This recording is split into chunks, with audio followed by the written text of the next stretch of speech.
Baik, kita masuk pada bagian yang ketiga dari pertemuan attention and consciousness, yaitu bagian neuroscience of attention. Jadi di sini kita akan melihat bagaimana penjelasan neuroscience dari atensi. Dan mudah-mudahan juga karena sudah dipelajari di biopsi, tidak terlalu lama ya. Seperti biasa, silakan Anda cari dulu terkait dengan dua istilah ini, yaitu orientation attention network dan the executive attention network. Baik. Nah, pada neuroscience of attention ini yang harus diingat adalah terdapat beberapa bagian dari otak itu yang memiliki tanggung jawab untuk melakukan atensi, gitu ya. Bisa kita lihat di sini ada foto atau gambar dari cerebral cortex.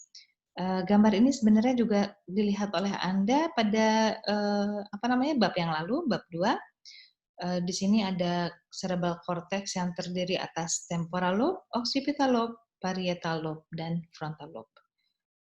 Yang berbeda adalah kalau misalnya yang kemarin itu terkait dengan rekognisi objek, sehingga ada bagian-bagian yang terkait dengan temporal lobe dan occipital lobe serta ada di bagian occipital lobe-nya ya.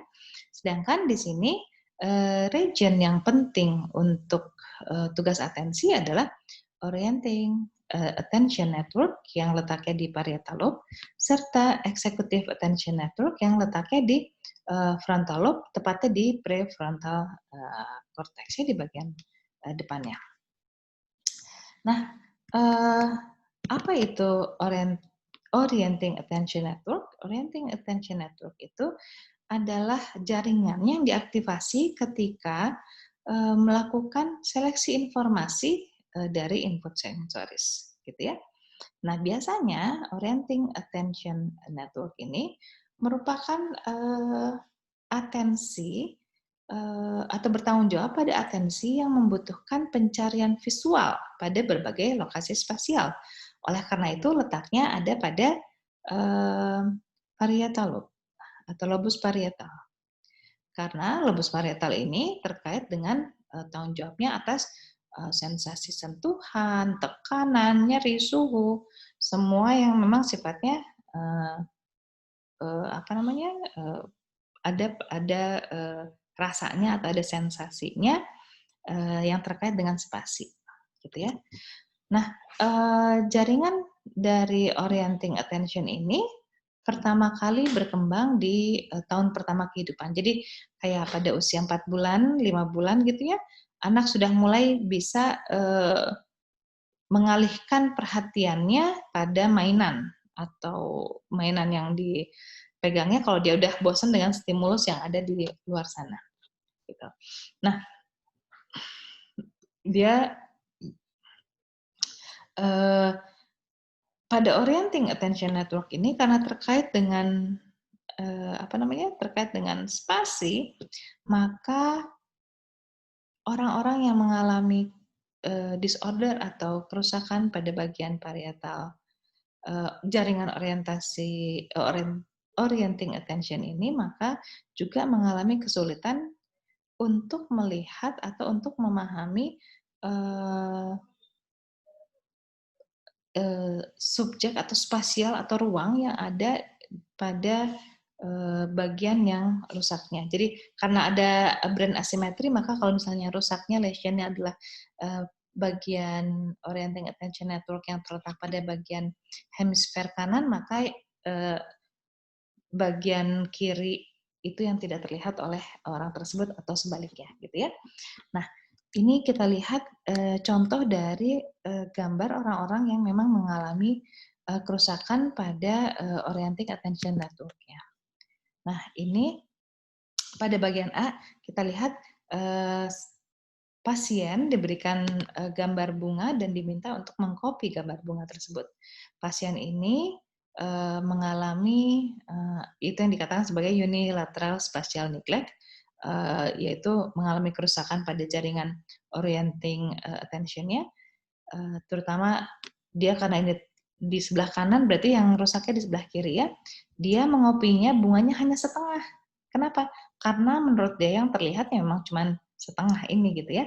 Dan demikian juga pada B, kalau ini tugasnya adalah menyalin gitu ya.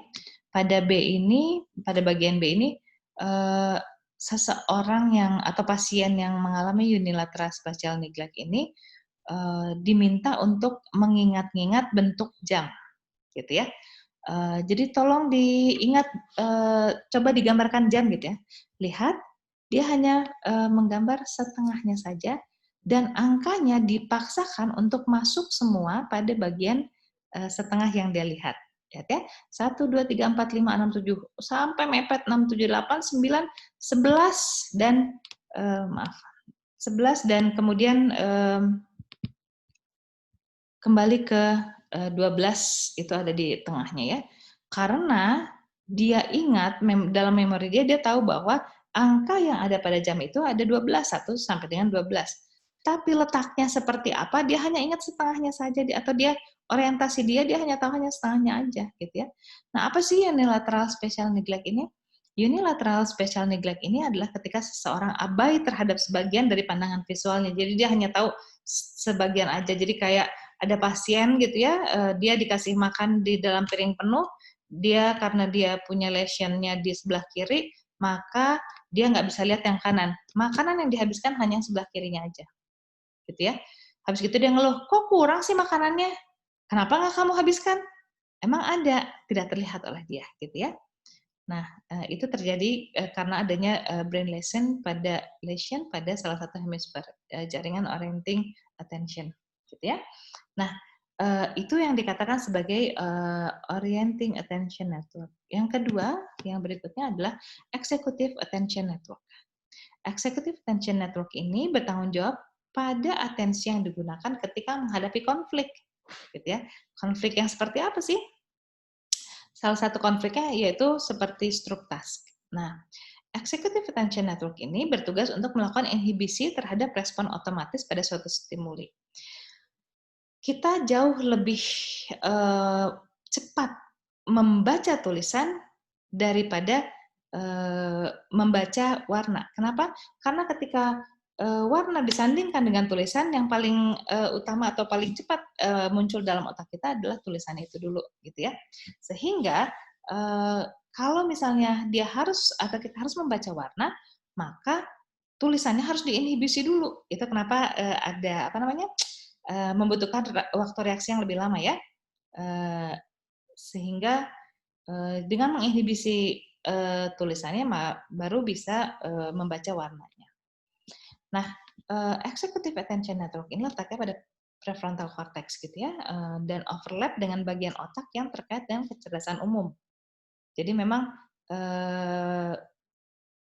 ini tuh executive function masuknya ya ke dalam executive function, di mana memang dia bertugas untuk mengambil keputusan, memutuskan apakah diinhibisi atau tidak nih stimulusnya gitu ya.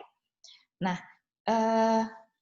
oleh karena itu jaringan executive attention ini terlibat dalam pengelolaan ataupun pengontrolan atensi yang terjadi secara top down. Jadi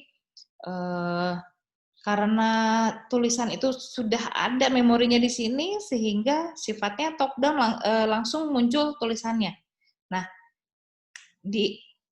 dijaring atau diinhibisinya oleh executive attention ini, gitu ya. Nah, karena ini sudah lebih canggih gitu ya, dan letaknya juga di frontal cortex, berkembangnya pun tidak secepat orienting attention. Dia baru berkembang di usia 3 tahun. Kalau yang tadi 4 bulan sudah mulai berkembang ya. Sedangkan kalau misalnya executive attention ini memang berkembangnya baru di usia 3 tahun. Dan oleh karena itu dikatakan executive attention ini berguna untuk keterampilan akademik di sekolah, di mana katakan anak sudah mulai harus mengikuti aturan, menjaga mulai belajar hal yang baru. Hal yang baru itu nggak bisa dipelajari kalau tidak diinhibisi pengetahuan yang sebelumnya, gitu ya. Artinya harus dikelola sehingga atensi itu menjadi terfokus pada hal-hal yang baru. Nah, ini dikatakan executive attention network ini merupakan network atau jaringan yang berguna untuk keterampilan akademik di sekolah. Baik, ini adalah yang terakhir dari bagian 3, maka kita akan lanjut pada berikutnya, yaitu pada bagian 4.